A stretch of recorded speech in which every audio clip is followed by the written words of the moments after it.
Good morning, y'all. Welcome back to my garden. I am next to my green stalk that is filled with strawberry plants right now, and it is throwing off little strawberries every couple days. If you can see that one, there's tons of greens in here.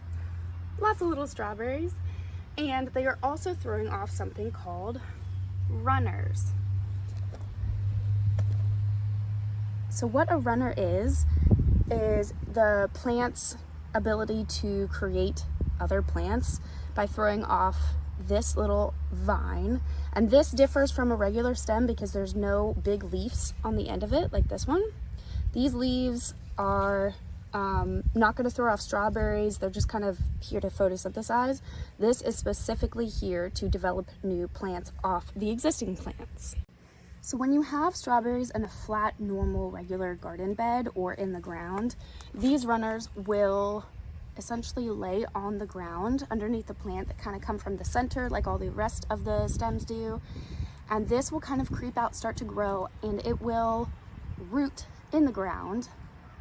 And the roots will come off this little neck right here and off the stem. And strawberry plant multiplication happens that way. So what normally happens is this will create its own plant and can be literally snipped off right here, and it will create its own independent plant away from its parent plant. The thing about growing them in a green stalk is there's nowhere for this to root because there's no soil outside of the pockets. So you have a couple options still. You can throw them back into the soil, into the pocket of the green stalk where they came from, or if they reach into a neighboring pocket. However, then you have two plants in there, an older plant and a brand new plant, and it gets kind of crowded fast. So instead I'm going to rig up a cup of soil that can be attached to my green stalk, and these can sit in those little cups of soil and can root and create their own plants. And instead of having plant multiplication in the green stalk, I will have my strawberry plants here and then extra ones in a cup that I can move and plant wherever I want. What I'm going to use to do this project is materials I already have at my house. I'm not spending any extra money. I got a little extra soil and that was it. I'm going to use a cup, which this is what I started a lot of my seeds in. A metal garden anchor thing. This is used for like garden fabrics and things like that.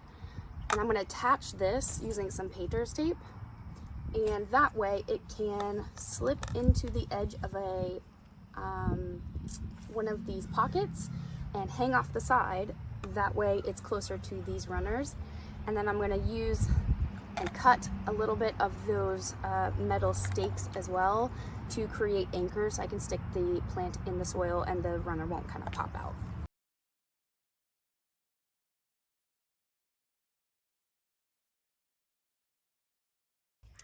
Okay, here's my game plan in action. So what you can see right here is a strawberry runner that has already rooted. So I'm lucky that this one kind of got thrown back into a cup naturally and started to throw off roots. So this cup has a metal stake just taped to the edge of it. I put some soil in, moistened the soil. I'm gonna create a little hole and stick this rooted strawberry plant right inside. Lightly bury it. And then I took some extra stake metal, just broke one up and then bent it in. And I'm gonna put it here so that the rooted strawberry plant kind of doesn't move around and shift.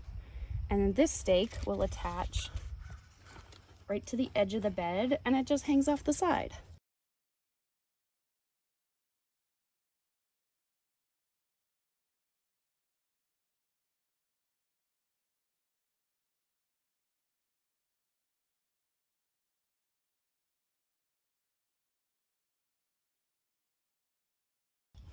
So I'm gonna water these a little extra this week, and then maybe by next week I will cut this basically right here, maybe even closer, and this will be its own independent strawberry plant. And then I can replant it wherever I want, let them grow in the cups for a little while, give them to friends, and that is strawberry multiplication, strawberry math.